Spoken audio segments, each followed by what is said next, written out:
¿Qué tal? Buenas noches. Bienvenidos a esta segunda sesión síncrona de la materia de Finanzas 2. La semana pasada hablamos un poco acerca de los detalles del curso. Les di la bienvenida, me presenté, aunque algunos de ustedes ya me conocen, que ya hemos llevado Finanzas 1.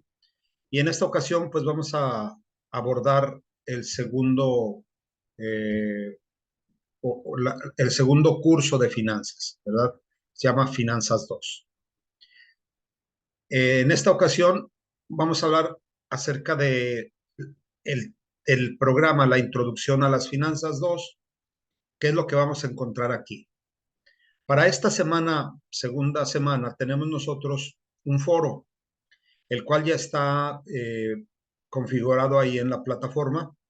Les voy a pedir que vean un video, no recuerdo si ustedes lo vieron en Finanzas 1, me parece que no lo alcancé a mostrar ahí, con respecto a la crisis financiera del 2008 en el mundo, ¿verdad? Hay que ver el foro, perdón, hay que ver el video y en base a eso, pues hacer su participación en el foro.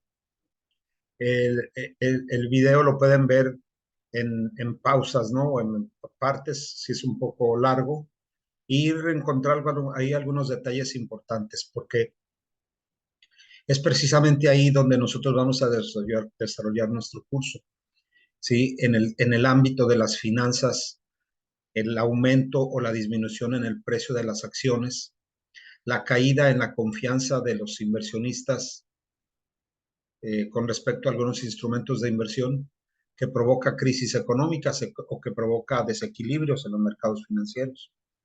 La participación del Estado en el momento en que consideran que puede presentarse una catástrofe financiera, pues deciden eh, entrar y aportar recursos, ¿verdad? Para que esta crisis pues no sea del tamaño como se esperaba que fuera.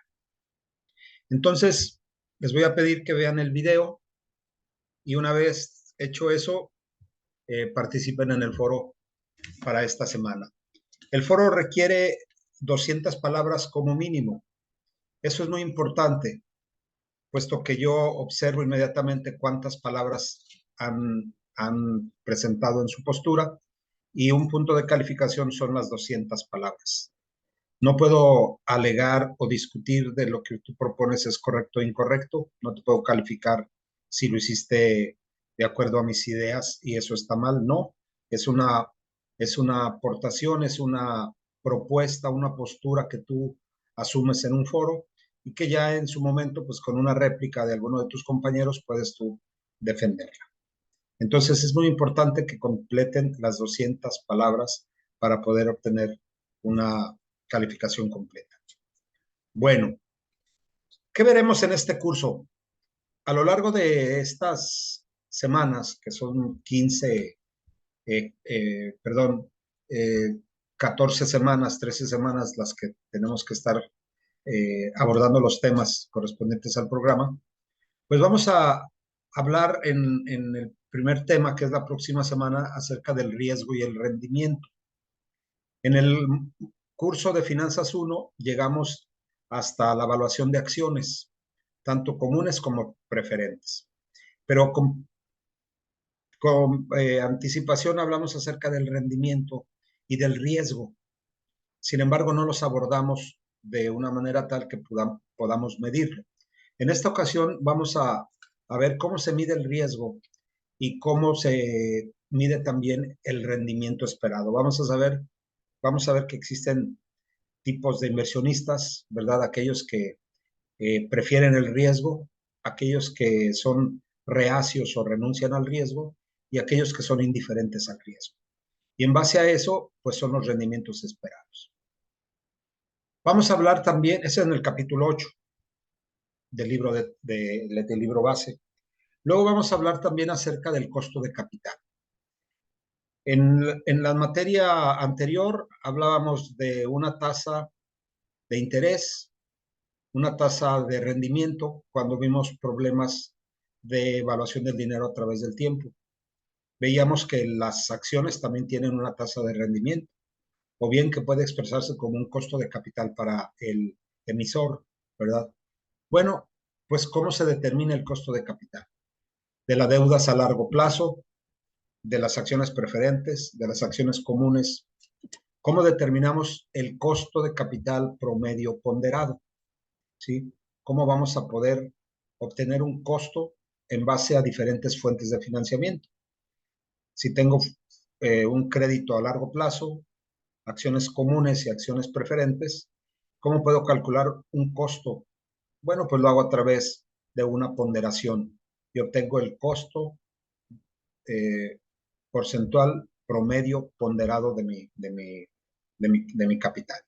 El costo de capital promedio ponderado. Las técnicas de elaboración de presupuestos de capital, que no son otra cosa más que métodos muy empleados de manera recurrente en los cursos de finanzas, y son las herramientas con las que contamos para hacer una evaluación de un proyecto, que son pues el periodo de recuperación de la inversión, el valor presente neto o la tasa interna de rendimiento. Las vamos a ver cómo se calculan, aunque ustedes ya lo han visto en alguna materia anterior, y cómo se elaboran esos presupuestos de capital. Los flujos de efectivo relevantes, es decir, los flujos de operación con previa anticipación, la inversión inicial, los flujos de efectivo de operación y luego el flujo final, y calcular en base a esos flujos, pues el valor presente neto, la tasa interna de rendimiento o el periodo de recuperación de la inversión. El concepto del apalancamiento, ¿verdad? El apalancamiento financiero también va a ser un tema abordado. ¿Por qué? Pues tenemos que saber cuál es la estructura de capital de la empresa, ¿verdad?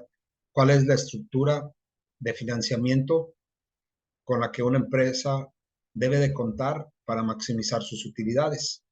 Porque no va a pasársela todo el tiempo pagando intereses o pagando eh, pues el costo del capital. Tiene que ver de qué manera minimiza ese costo de capital y logra una maximización de las utilidades. Hablaremos del apalancamiento financiero, algunas herramientas o instrumentos para poder medirlo.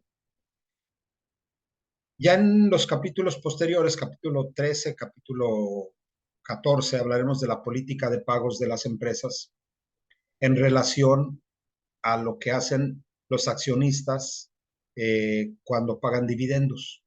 ¿Cuál es la política de pago de dividendos? ¿Verdad? No es tan prioritario para el gerente financiero como lo es las actividades anteriores, ¿no? No todas las empresas ni todos los gerentes financieros se enfocan a la política de pagos. Esta es decidida por la administración o por el consejo de administración. Hablaremos al final ya del curso acerca del capital de trabajo neto. Ustedes saben que para que una empresa realice las operaciones diarias necesita el capital de trabajo neto o bien necesita el capital de trabajo, que no es otra cosa más que los activos circulantes y los pasivos de corto plazo, ¿verdad?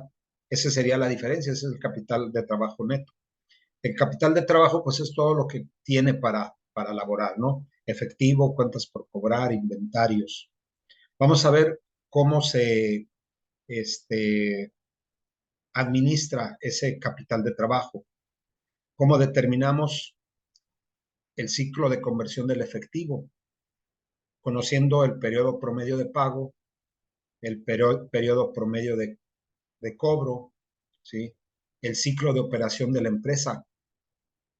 ¿Cómo sabemos cuáles son los días que debe de mantenerse el inventario con el fin de, pues, obtener un mayor, obtener, obtener mayores utilidades? Porque es costoso mantener inventarios. Es costoso también dar créditos tan grandes o tan largos, ¿no? No nada más hay que vender y si vendemos a crédito, pues esa es la única forma, pues hay que ver si eso es conveniente o no.